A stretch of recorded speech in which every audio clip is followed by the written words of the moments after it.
Welcome to the Cougar Tailgate, where BYU fandom lives. Here's your hosts, Cindy Carlson and Cole Wissinger.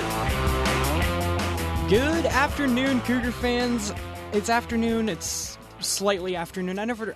Sometimes I say good morning when I'm starting this off, but it's slightly afternoon. We've got a basketball game later today. There's a football game coming up. It's officially bowl season. We are in the midst of it. It is. It's bowl season. It's Christmas season. It is so cold outside. No snow to show for it. Because we're going to Hawaii, I guess. I hear that it's slightly warmer in Hawaii. Little warmer. Than it is here. Little warmer. But the weather was the same at Vivint Smart Home Arena up in Salt Lake, just 45 minutes up the road, when the Cougars played Utah State just last Saturday. So as we always do, let's recap last week. 20-second shot clock, 45-second game clock. Barcelo left wing, Utah State in the 1-2-2. Barcelo on the arc left. Lobs it over the hands of Miller to TJ near the timeline. Back to AB with a 10-second shot clock. Barcelo with a 30-second game clock. Penetrate to the right elbow. Hand off to Nixon. Back to AB. He's got the three. He takes it. He makes it! Alex Barcelo knocks it down! Get back. AB for three! And Mark Durant already, this is celebration time. He's already, get back, because there was about 30 seconds left, but they had a 4-point lead at that point. BYU, the lead of it is BYU never trailed in the whole second half, but it wasn't that easy. Yeah, well, it's wild because you look at the box score and 34 minutes, BYU had the lead, but it never felt like never felt like we had that game in hand because it was just kind of a back and forth. Can we just back up for a minute? Just take a moment to appreciate Greg Wrubell on the call because always we are so lucky to have Greg. And I don't think Greg is listening to this necessarily, but but we love you. But we love you, and he does such a good job, and he's so fun to listen to, and hearing that call just brought such joy into my soul. I recommend to anyone. He paints the picture. And even if you're watching it on TV or if you're there live, break out the old Walkman looking thing that has a radio on it. Stick the old headphones in because Greg is going to give you more information than you could possibly be able to digest. And it's all amazing. I'm such a nerd that when we have a good game, I'll download the podcast if I was watching it live and I'll listen to his call afterwards to just kind of relive it because he does such a great job of painting the picture. As a kid, sorry, this is a wild tangent, but as a kid, I used to have as my ringtone the Beck to Harleen call because it's so iconic and so classic, but just his excitement and the excitement of the people in the booth literally screaming and shrieking in the background. There's nothing better. I have gotten to meet now, working at BYU, the various other people that make the broadcast happen, the various other girlish voices that you hear in the background of Greg's microphone every time something really awesome happens. It's the best. Anyway, wild tangent. We love you, Greg Wrubell. And everyone's going crazy on that one right there because there's 30 seconds left, and it had gone from just a 1-point Cougar lead, 65-64, to now with an Alex Barcelo 3-pointer. We're talking about 2 possessions with 30 seconds to go. Now Utah State's got a foul. Now we can finally breathe a slight sigh of relief after just such a close game the whole time. Oh, I know, and it's a good feeling to come out of a hard-fought battle with a win like that. Especially, I hate to bring it up, but especially after the Utah game and some other disappointing losses that you've had. But I think Utah State's a really good team. And we ranked just the week before that we had played them. They were very, 15th very good at team. one point. Yeah, when I saw early on that they were ranked 15th, I was like, great. So I'm just gonna cross that one off the schedule as one that I'm excited to see. I was really nervous. Yeah, I was really nervous for them. But as we mentioned in the last show, come out of the Beehive Classic undefeated. 3-0. 3-0 in the We Beehive are the Classic. Beehive champions. Close the book. We Good are job, BYU. We are the Beehive champions. Yoli Childs. Talk about 3 in a row. Yoli Childs now 3 games in a row since not including Utah's half of a game with double-doubles in every game that he has played the whole game of. Yoli is back, folks, and this is what makes the difference. You can almost look at all the games pre-Yoli. The first 9.5, 10-ish, right? Utah's a weird one. It's a different team now. And so as you look forward and see what BYU team is going to be playing, hopefully in a tournament in the postseason through the WCC now, it's a team with Yoli Childs, and you got to count for that. Oh, absolutely. We needed a big man so badly. I think, the team stepped up as much as they could, but without Yoli, it's just a weakened team. And so he brings a spark to this team, and he brings, obviously, his vast skill set to this team, and I just love watching him play. And the defense was able to be there against a Utah State team that we talked on the show last week. They had just put up just monstrous numbers in their previous few games. Yep. 28%, 40%. Like, these are ridiculous numbers that, because we have now that presence down low, certainly, but everyone playing defense around him is also great. It helps to have that anchor, because then everyone else can step it up. Yeah. It's true. I think that he elevates this team and kind of allows other people the freedom. They're not, like you said, they're not as worried about, things getting through in the paint, so they can do their own thing. And there's a lot that Yoli Childs brings to the court, and I just am really glad to have him back is all. It might He's be pretty good at the basketballs. We enjoy it. We enjoy watching it. It might be Christmas time, but it's always March time as far as I'm concerned. Right now, Joe Lenardi has us in the last 4 in. Wow. In the tournament. Oof. It feels too soon. So we're it feels too soon. One of those 12 versus 12 play-in games to get to be the 12, to get to maybe be the upset of a 5 versus 12. Which is where we've been quite a bit. Like in our last few appearances, it feels like that's kind of... Get that little play-in game. It's kind of our sweet spot, yeah. But I wouldn't mind it. NCAA tournament. Oh, I'll take it. That's the goal. Jake Toulson will penetrate. Stop mid-post left out to TJ. Deep 3 again. Good again! TJ Haas! A couple threes, and BYU's on a 9-0 run, leading at 9-2. 9-2 is how we started, with 3 straight threes to start the whole game. That's how you kind of build a lead to start with. TJ Haas had 13 of his eventual only 16 points in that first half. And that's, as we've said before, TJ, the way TJ goes is kind of the way the game goes. He got us off to the right start.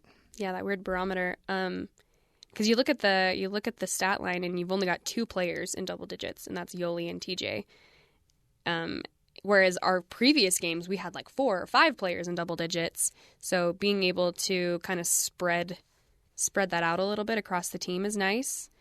But it's important. It's just weirdly so important for TJ to have a good game. And even if it's a start in the first half to get us going, and then the rest of the team kind of rises to that level, we just need him. We just need him to come and show up.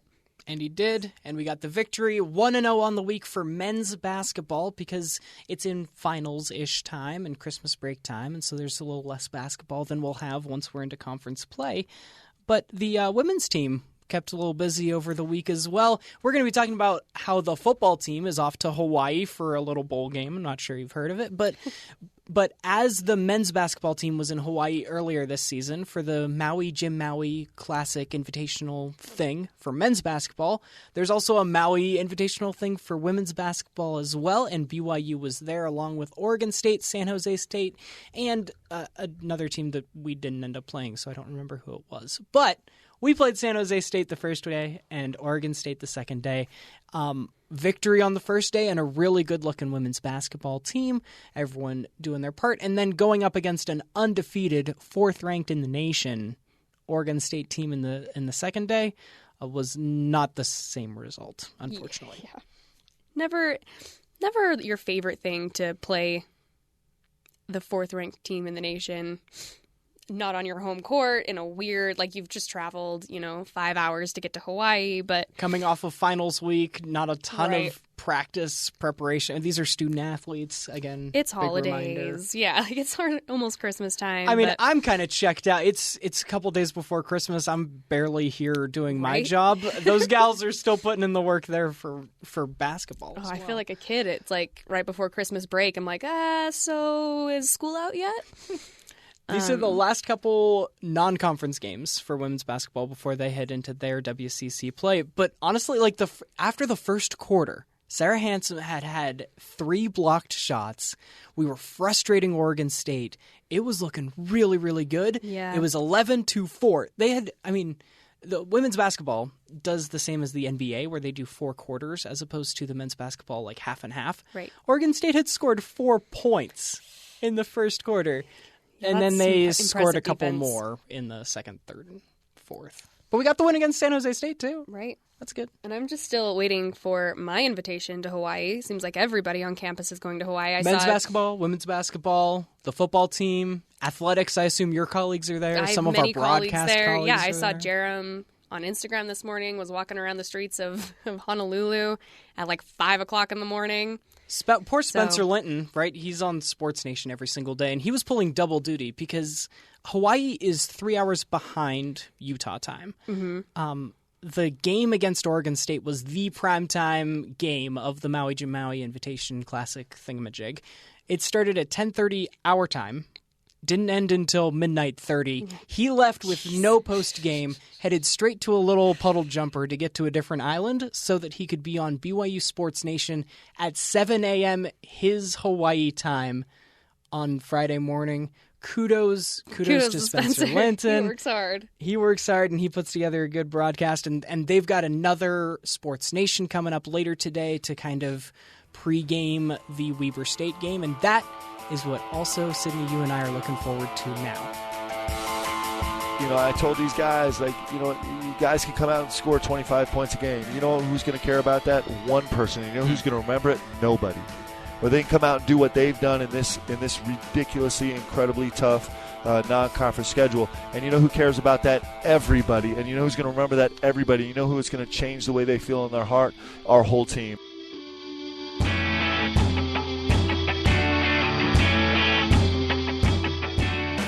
When we come back, Sydney Carlson will be speaking a little Weber State basketball with someone with an intimate knowledge of the team. That's coming up on the Cougar Tailgate. Did you know before he wore number 0 for Portland, Damian Lillard played college ball at Weber State? His number 1 was just the third jersey to be retired by the program.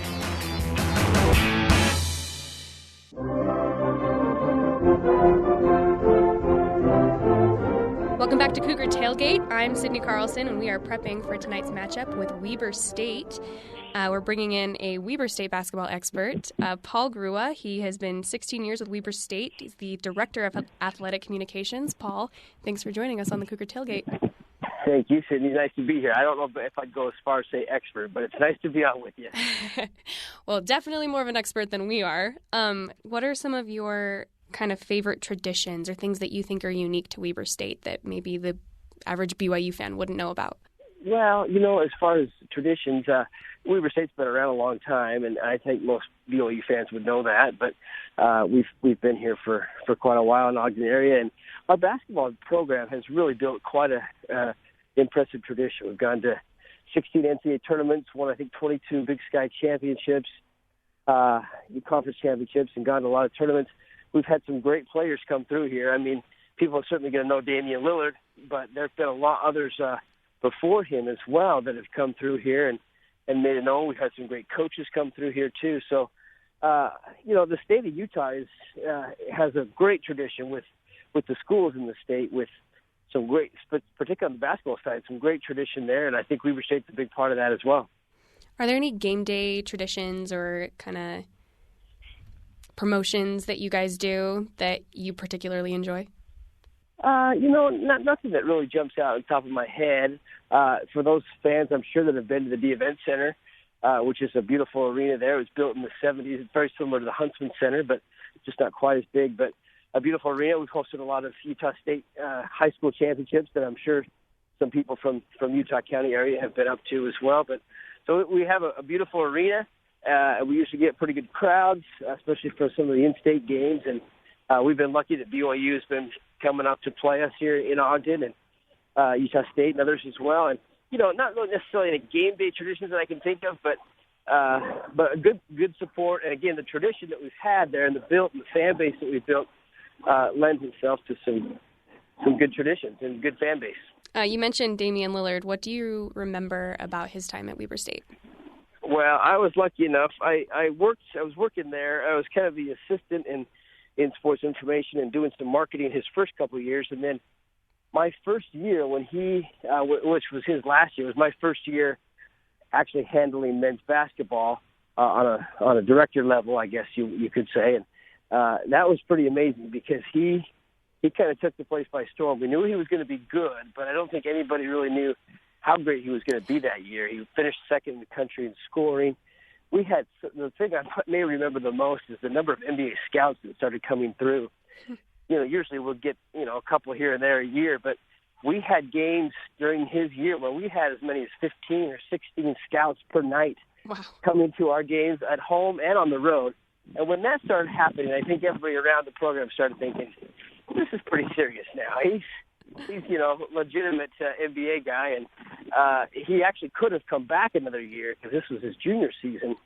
But we started realizing, no, he's definitely going to be a pretty high NBA player.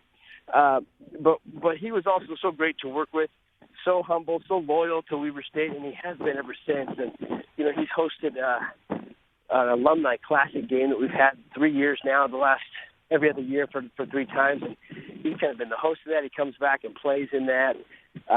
He reaches out and comes back about once a year to a game, and then he also comes in the summer and works out with some of our players and stays close to our coaches, and really just a loyal guy for how big of a star he is in the NBA. He remains so loyal to us, and our coaches use him a lot in recruiting. There's no question they use him, and he's helped us a lot. But really is. Our Coach Ray has said this before, that he's a nicer person than he is even he's a great basketball player, but he's even a better person, and that's really true. And he's really humble and down to earth. So we have been spoiled. It's amazing to watch what he has done. But I really remember that first year that I was doing this. That was certainly unique for how much attention he drew and the things that he did that year. It was amazing. Yeah, well, we love hearing that about Damian Lillard. I know that I'm a pretty admittedly casual NBA fan, but anytime there's a local kid that makes good, we're always rooting for him. For sure. Are there any other guys with Weber State ties that you can think of off the top of your head that have made a big impact in the NBA?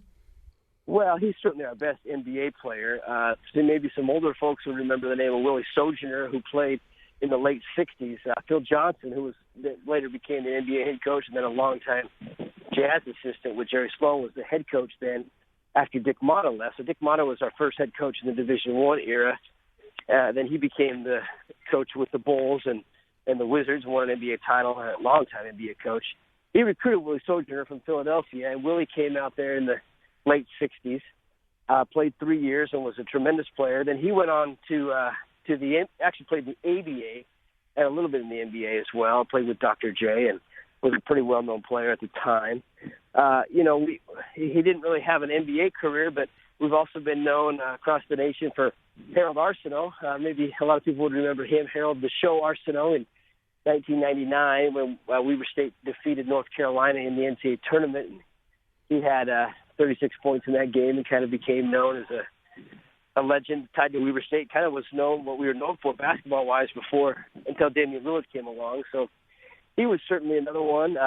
We've had some others. We've had, I think, 16 players drafted in the NBA over the years, but certainly none of them have done anything close to what Damian has done. Sure. And you've obviously been around the program for a long time as an employee, but then as a fan as well.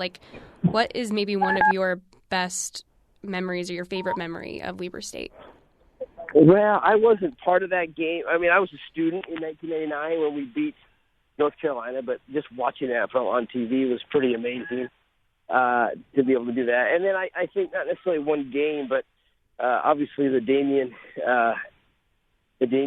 year that he had and his career was certainly impressive. I've been able to, since working here, I've been able to go to 3 NCAA tournaments with our team, and there's nothing like going to the NCAA tournament. That really is a special experience. And so we've had a lot of great memories, and been able to play a lot of great teams, and especially some in-state games. Those in-state games are really special too. Sure, and we have one coming up tonight. What kind of are you expecting from tonight's game?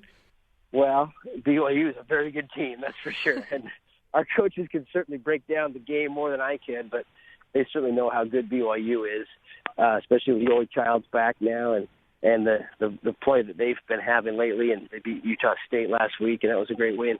We remember the win last year in Ogden was a great win.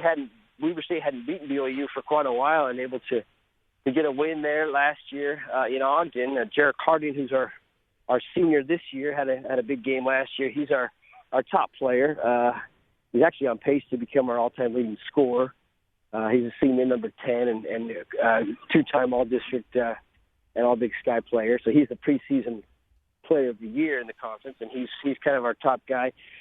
We got two seniors and then kind of a lot of young guys still, some sophomores, and really kind of a younger team. And it's kind of gone through a little bit of a rougher stretch so far this year, but they're starting to play a little bit better. They were able to win down at Utah Valley earlier in December, and played Utah last week in the Beehive Classic, and now BYU. So we've faced a lot of in-state teams on the road this year, and tonight will be another tough one against a really good BYU team.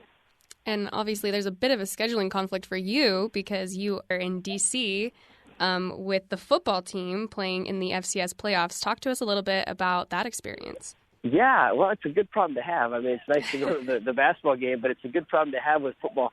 I'm actually standing on the steps of the Lincoln Memorial right now and looking at the Lincoln Memorial and the Washington Monument. Weber State plays tonight, Saturday night, at James Madison, which is down in a couple hours away from Washington, D.C., in Harrisonburg, Virginia. This is the FCS semifinals. This is the farthest Weber State has ever gone, and we were able to beat Montana last week in the quarterfinals, and tonight we'll play at 4:30 Mountain Time on ESPNU against James Madison. So they were able to bring the players to Washington, D.C. for a few hours today and let them kind of see the sights for a little bit before heading down to the game. And it's a pretty neat experience just to see a lot of these players that have never been to Washington, D.C., to kind of see what they like. We were able to go through the Capitol building for a little bit with Congressman Rob Bishop. Took us through for a little bit. Now we're kind of just exploring a few sites before heading down to the game. So it's a neat experience to be here. That's awesome. So you had 2 wins, right? You beat Kennesaw State and Montana to get to where you are now. Correct. Yeah, they've had really tied for the most wins in school history. This is the farthest they've ever gone in the playoffs of FCS or Division I AA. It used to be known. And really great football. Jay Hill, the head coach, was a long time, actually a Lehigh native, a long-time player, and then an assistant coach at the University of Utah, and has done a tremendous job turning our program around into really a national power right now on the FCS level. So pretty excited to be where they are right now. I love that. And as a college football fan, I'm so intrigued by that bracket system in the FCS because a lot of people have been kind of calling for it in the FBS. We obviously have that four-team bracket system going on. But what have your impressions been as you've been right in the middle of it? I think it's fantastic, and I don't know why it couldn't work at the FBS level. Maybe right now there's 24 in FCS, and maybe that might be a little high, but I don't think there's any reason why it couldn't go to 8 or maybe even 12, and you could give the top 4 teams a bye. You play games on campus sites. The higher seeds are at home. We were actually home the last 2 weeks. And then it's a playoff feel, and that's what I think what's fun. And personally, I think this would be better than some of the bowl games that maybe aren't as glamorous or important. At least you have a chance to compete, for a national title. I think it'll get there. I think someday you'll see this maybe get to 8 or maybe even 12 on an FBS level. And I think it's doable. I think it's really an experience for the athletes to be able to play, knowing that they're playing for something that's a national championship. Your season becomes even more important as you're trying to qualify for this, and hopefully it would give a chance for all the teams at all the levels, even in the FBS level, an opportunity to compete for a national title. What kind of a toll does it take on your players, just those added games? Yeah, I mean, that's certainly a factor, I think, and maybe that's one reason why it hasn't happened. The top 8 seeds, how it works is there's 24 teams that get in. The top 8 seeds get a bye, so they had a bye that weekend of Thanksgiving. And then the other 16 teams play each other. Then the winners go on to the next round. So there's no question. They're going to play 3 straight games. You could potentially play 4 straight, plus the national championship game is in January. So it could have an extra toll of some extra games. But, boy, it's on the other hand, I think they enjoy the opportunity to compete and go somewhere different, play some different teams, and try an opportunity to win a national title. Playing on national TV is a big deal at our level as well. So overall, big fan of the FCS bracket system. I love hearing that. I've enjoyed how it is, absolutely. So if you win tonight, what's next? So this is the semifinals. So the winners tonight will play for the championship on January 11th in Frisco, Texas. North Dakota State, I'm sure fans know about them. They have been so dominant on the FCS level. They're the number 1 seed. They'll play Montana State today, and then the winner will play the winner of our game against James Madison. So the winners will play in January. And there's really good football at this level. We have a lot of in-state players from Utah. I think there's 49 players on the roster from the state of Utah. That's been an emphasis of our coaching staff, gives them the opportunity to play. And so, yeah, could be playing for a national title with a win tonight. But it's against a really good James Madison team. There is good football at this level, and the highest level teams can definitely compete. We've seen North Dakota State, for example, win some games against some big teams. And so it is good football. Well, Paul, we wish you the best of luck. Go represent the state of Utah for us. Thank you so much for joining us on the show today. It's been a pleasure talking to you. Well, thank you. It's my pleasure, and thanks for all you guys do. Good luck. All right, when we come back, we are going to delve back into the FBS bowl season and talk about BYU's bowl game in Hawaii against Hawaii. This is the Cougar Tailgate. Did you know Weber State basketball has twice as many regular season Big Sky Conference titles than the next best team, with 22. They've represented the conference in the NCAA tournament 16 times, also the most.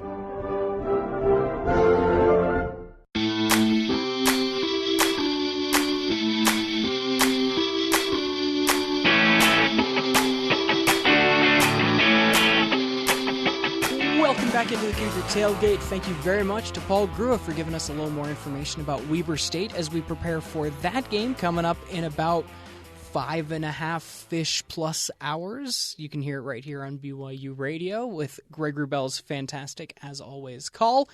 But now, let's turn our sights to football. The team will be back on the field after 3 long weeks of no football. It seems, we're in the bowl season. Just yesterday, the first couple bowl games got kicked off, but we've got kind of an early one on Christmas Eve. I'm glad because some of these teams got to wait a full month before they get back onto the field.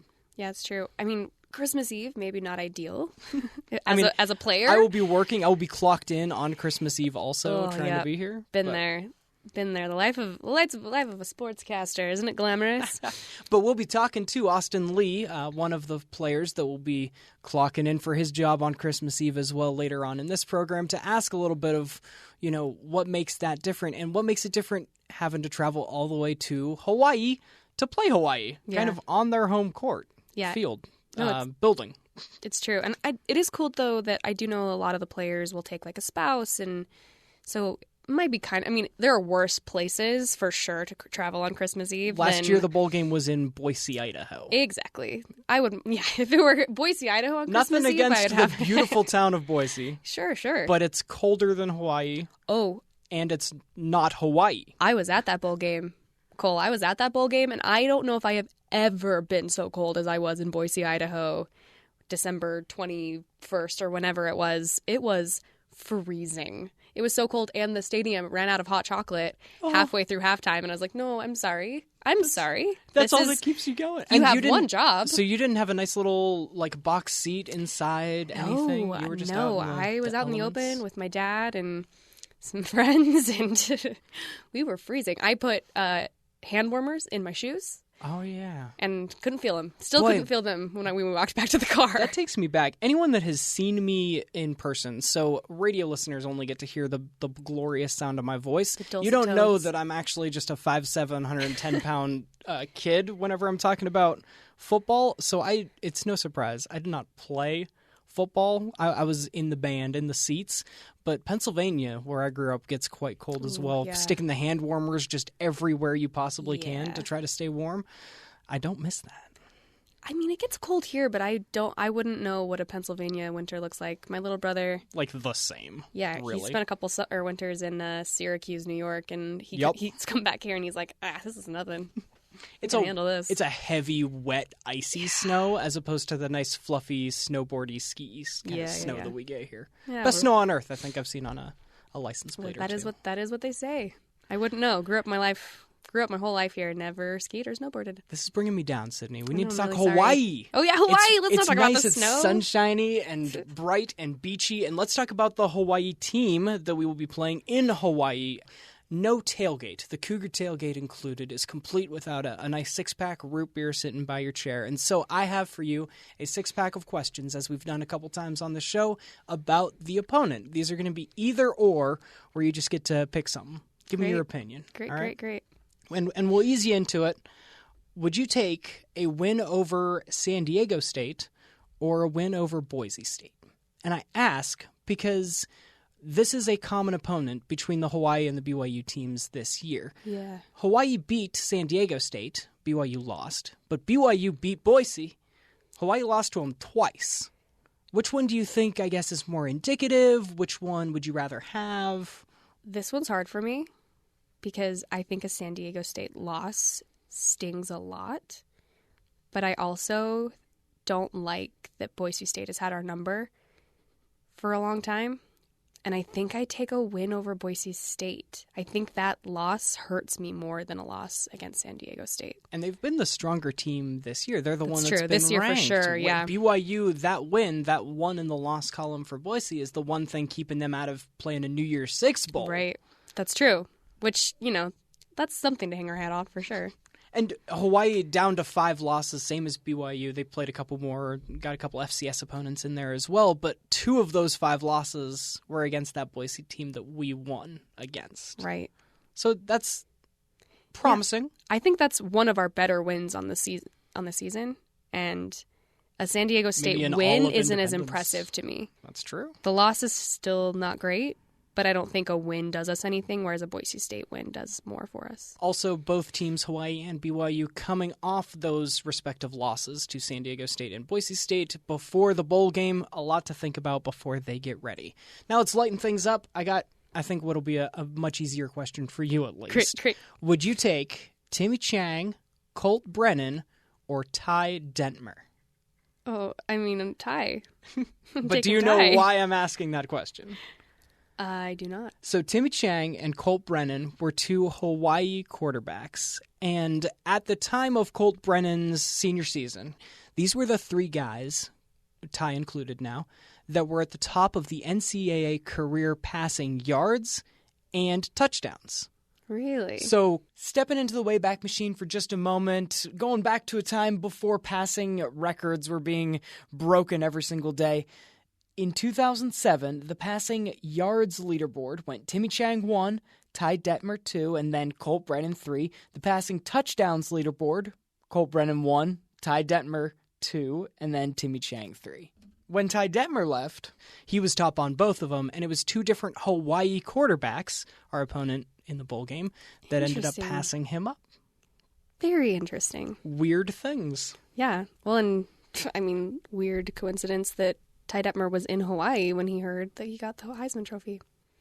Another connection. How about it? Also, though, I mean, I would also take Ty because I'm a BYU fan, but also because he did it a decade before Colton and Timmy were doing this at Hawaii. Yeah. Back before passing was just exploding. Because now when you look at these passing yard and passing touchdown leaderboards, right, it goes Case Keenum, then Timmy Chang, but Landry Jones, Graham Harrell, then Ty Detmer. I mean, guys from the 90s like Ty aren't even in the top 10. Yeah. Except for Ty. He was a rare one. But it was cool to have. I mean, obviously, I was not really born when Ty Detmer won the Heisman, but I spent a lot of time going through highlight footage when I worked at BYUtv and grew up a huge BYU fan, and Ty Detmer is definitely like a source of pride, I think, even for, younger fans and obviously for people who lived through that. Absolutely. So now that we know a little bit more about the offense from Hawaii, Sydney, my next question is offense, defense, or special teams? Talking about some of the famous graduates and future NFLers for Hawaii. Let's take a look at some of these names. And normally it's just offense or defense, right? Those are the big deals. But Hawaii, I think their most decorated graduate is a guy named Jason Elam. He had the longest kick in NFL history until it was another Denver Bronco that passed him up, kicking a 64-yarder, Matt Prater. But Jason Elam and even their punter, Matt McBriar, had a long career in the NFL as well. if you can make it as a kicker in the NFL, that is the dream. Like your risk of injury is so much lower, but you're on the team, and your longevity in the NFL is so much longer. You're still getting that NFL cash, Exactly. There's worse ways to make a couple $1 million a year. Yeah, it's stressful. I think it would be a really stressful position, honestly, because you're just sitting. Then it's like, okay, now everything rides on you. Go. Mm-hmm. That would be a lot. But if you can be successful, that's the way to do it. Okay, you ready for some other names from the University of Hawaii? How about on the defensive side first? Absolutely. Okay. Kimo von Oelhoffen. Sure. Yep. Former Pittsburgh Steeler. So had to start there myself. Pisa Tinoi Samoa was on Hawaii's team back in the early 2000s, along with Travis LeBoy. You got Isaac Sopoaga, was a former Hawaii Rainbow Warrior as well. You are crushing it with these names. Thanks, I practiced. And then offensively, Hawaii's highest draft pick of all time, their only first rounder actually, was Ashley Lilly when he went to the Denver Broncos. Okay. And then they've also had Davon Bess, who was the guy catching passes from Colt Brennan. Colt's NFL career never really took off the way it did in Hawaii in college, but a couple wide receivers that made their names for themselves in the NFL. So we wrap back around. Now you kind of have all the information for you. Mm-hmm. Offense, defense, or special teams. Hawaii in the NFL. Whew. I mean, I just wrote a love letter to kickers. I'll take special teams. I think looking at some of their NFL careers, the ones that translated, the ones that did it at the next level, it was actually the special teams. Can we both take special teams? Is that too? Yeah, that's all right. It was fun. I really, at first I saw Ashley Lilly's name and I saw Kimo von Oelhoffen's name and I was like, all right, okay, we're going to do offense and defense. And then I actually looked at the full list. Yeah. You realize special teams is on there too. Hawaii. I think my next would be defense probably. Anytime you've got a Steelers defensive guy representing, to me, I hear Steelers and I think defense. Super Bowl champion defense. Super Bowl champion defense. That's defense wins champions, as they say. Okay, and the next Hawaii question. We're on to question number 4. Would you take green and white or the rainbow? This, of course, relating to Hawaii's colors. They wear green and white and then silver and black as well, kind of on the field for their team. But they've also been, and they are again, the Rainbow Warriors. Their old logo used to just be a rainbow going into the UH as well. Interesting. So here's the question: is this as far as uniforms go, or just colors in general? What is the Take it as you please. Well, what would you like to answer? I don't want rainbows on the uniforms. It's too much. You gotta narrow it down to a couple colors. I don't want a whole rainbow. I even the Color Rush games in the NFL. Not a fan. Don't like them. I think I've mentioned a couple times, but I'm colorblind. Yes. And every time the Color Rush happens, anytime it's red versus red and green. Oh my gosh. Well, and on a green field. For those of us not colorblind, it just looked like a Christmas game.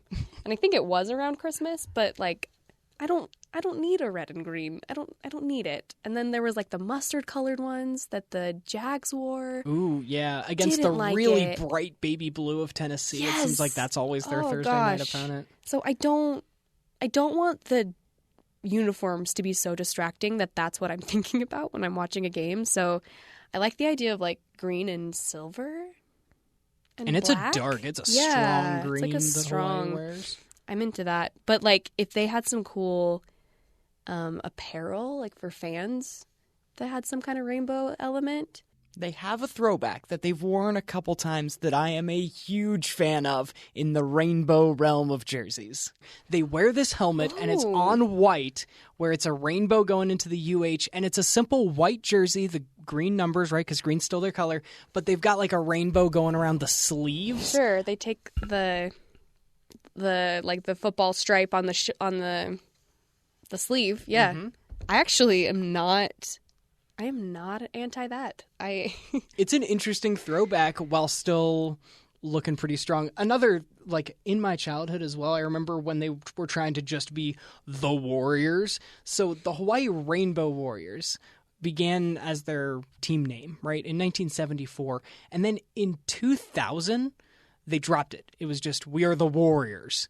But then in 2013, that's when they swallowed their pride and they realized, no, it's cool. We like the rainbow, and now they are the Rainbow Warriors again. I like it, and it differentiates them. You hear the Warriors, and you obviously think Golden State, and I think you know immediately who the Rainbow Warriors are.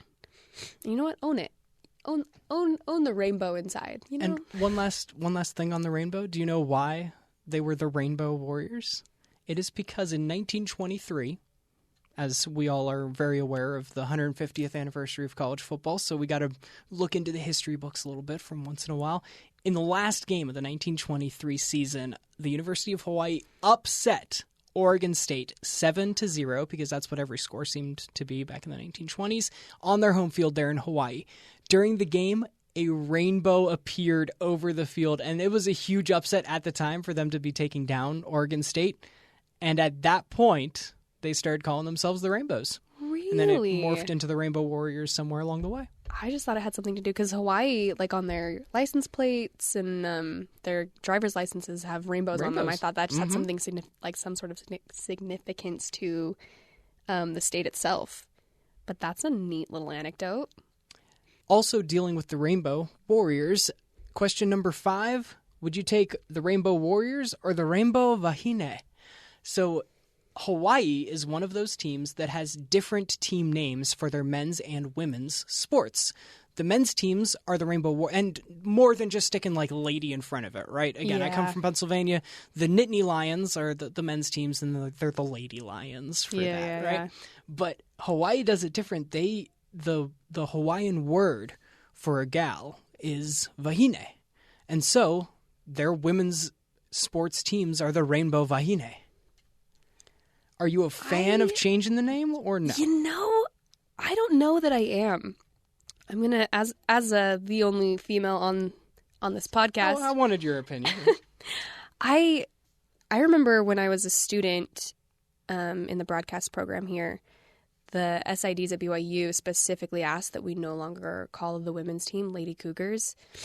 And it's a pretty like common thing, I think, nationwide that people do that. Yeah. But I don't like that the girls just get rainbows and the boys get warriors. You know what I mean? Like, we're the Lady Rainbows. But, like, sports are hard. Like, they're hard if you're a guy or a girl. And, like,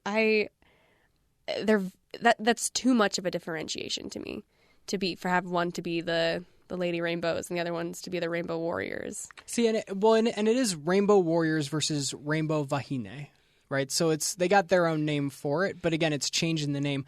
The weirdest one to me is whenever you're the Cowboys, and then the ladies' sports are always like the Cowgirls. I don't like it. That sounds like I don't like it.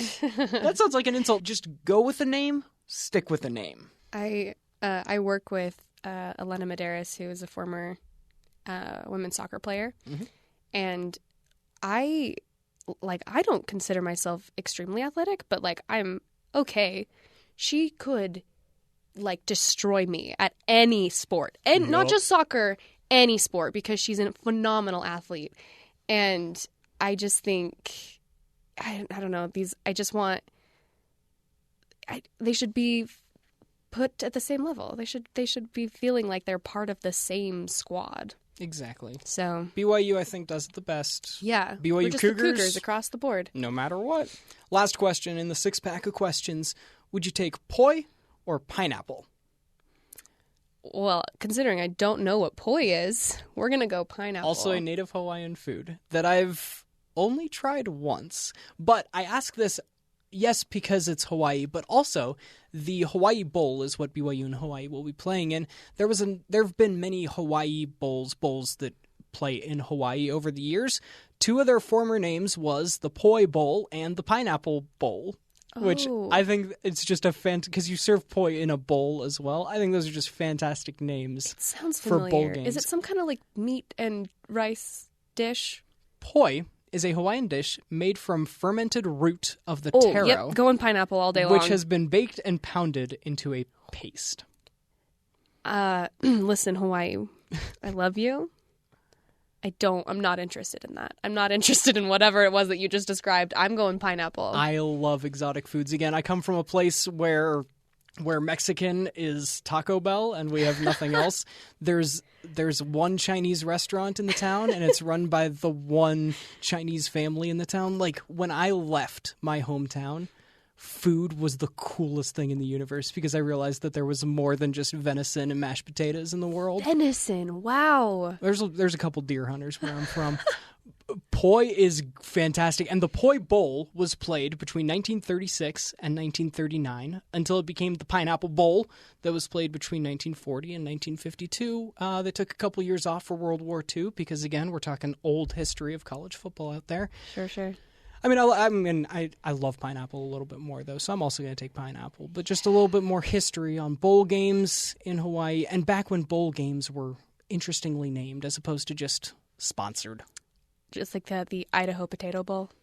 Famous Idaho. Excuse me, the Bowl. famous Idaho Excuse me. Potato Bowl. A trophy full of potatoes, famously full of potatoes. Such a good idea.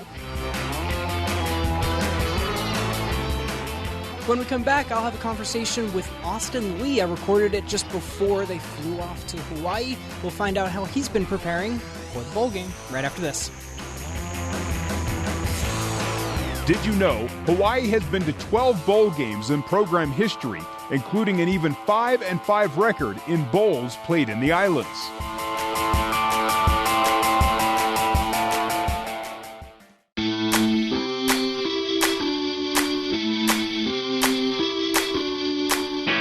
Welcome back into the Cougar Tailgate. I'm Cole Wissinger, and before we speak again, before next Saturday and we get another chance to come on the show, there's a football game to be played. BYU versus Hawaii in the Hawaii Bowl. That's on Christmas Eve. Also, before I see you again, it's Christmas. Have a Merry Christmas. Getting ready for a bowl game can be tough, and so I took the time to speak with one of the veterans on this BYU squad, Austin Lee, senior defensive back, played his freshman season over at Utah. We don't hold it against him. And I spoke to him after practice earlier this week before they took that long flight to the islands. Started by asking him just how the preparations for Hawaii are going. Yeah, it's just been pretty intense. Obviously, from ending San Diego State, you have a little bit more time for the bowl week prep, and so right now it's getting more intense, but we were able to get a lot of people reps at the beginning of the weeks and getting people just prepared, right, because it takes everyone to win a game. And so it's getting more intense as we're leading up to Hawaii, and we're just excited because they're an explosive team, and so we're trying to find the best system that will be able to stop them. You mentioned taking a little bit more time. The last time y'all were on a field was November 30th. That's going to be almost a month. How do you stay in the rhythm, in the routine that you have during this long break?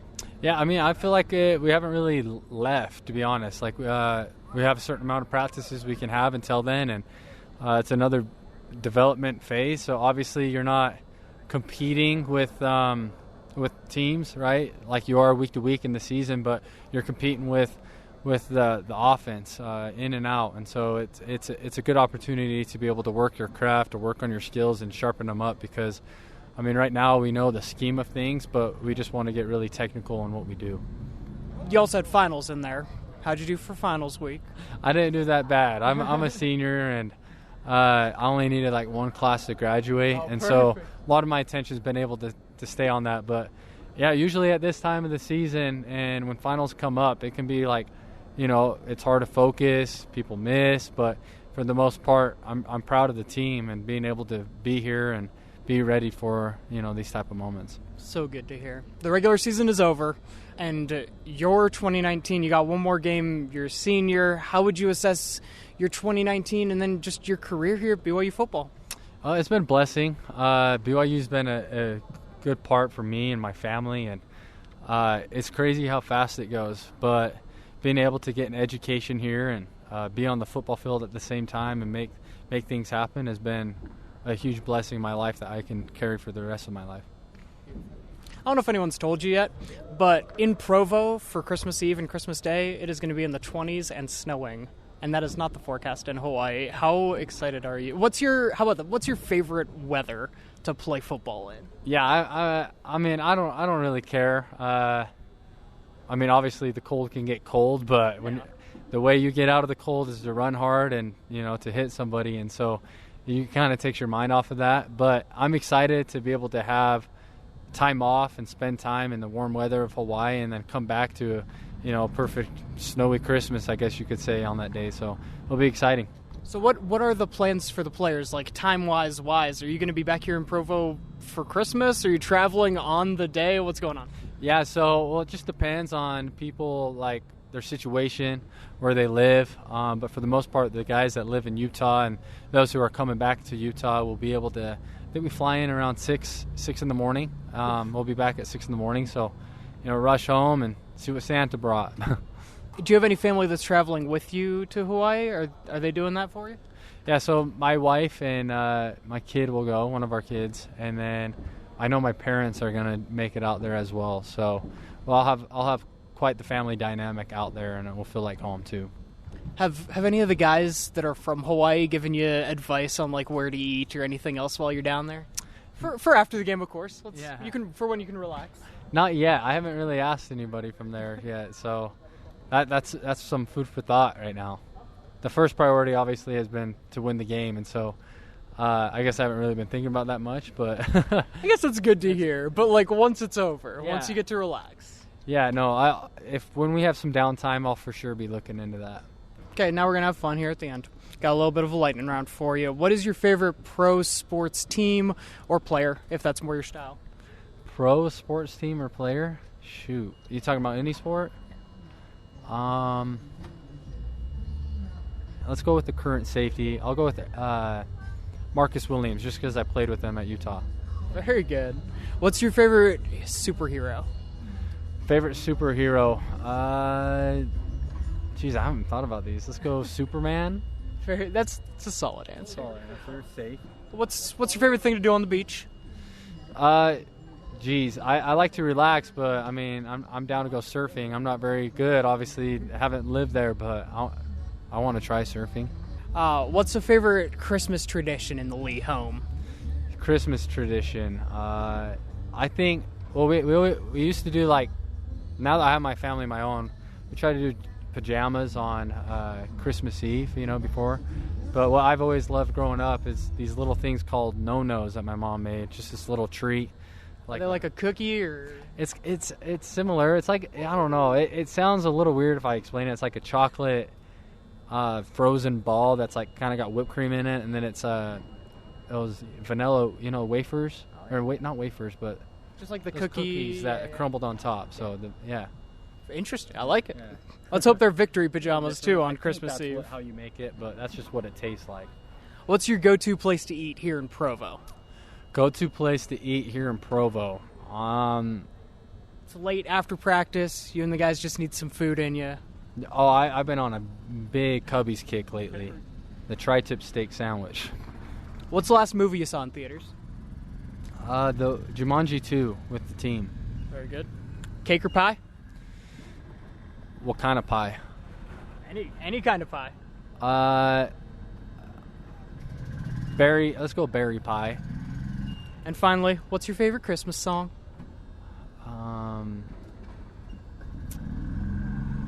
Let's go with the Hawaiian Merry Christmas one. Oh yeah, Mele Kalikimaka. Yeah, I don't know how to say it, but yeah, let's go with that one. A little Hawaii spirit. What do you want to tell all the Cougar fans here that are either getting ready to make the trip, the 5 hours or whatever flight to Hawaii, or just excited to watch and invite BYU football into their Christmas tradition? Yeah, it will be one to remember, right? You got Christmas out in Hawaii, you got the warm weather, and I mean you got football out there, and it will be a great game as well. So it's just going to be a Christmas to remember in Hawaii. We will put a Christmas bow on the show when we come back. You're listening to the Cougar Tailgate on BYU Radio.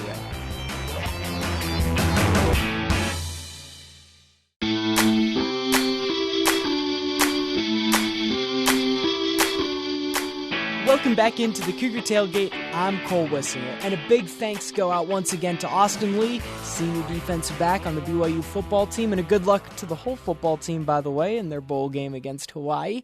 Then we had Paul Grua on the show of the Weber State Athletic Department, and as always, Sydney Carlson as well. She had to duck out to go take care of some last-minute things for the BYU versus Weber State game tonight. So let's you and me just wrap up the show. You know the deal. If you missed any of our great interviews today, just check it out on the podcast, wherever you get your podcasts. podcasts on Spotify, iTunes, TuneIn, Stitcher, Google Play, probably the Apple Podcasts one, if I didn't mention that one too. Start to get into a rhythm and lose track of what I even say. We also got an email. If you got questions, comments, or concerns about the show, or you want to hear your fan story on the air, you can email us at cougartailgate@gmail.com. That's cougartailgate @gmail.com. Cougar Tailgate is heard every Saturday at noon Mountain Time. That's 2 p.m. Eastern and 11 Pacific on BYU Radio, Sirius XM Channel 143 and 107.9 locally in Utah County. We're a production of BYU Radio. My name's Cole Wissinger. Go Cougs.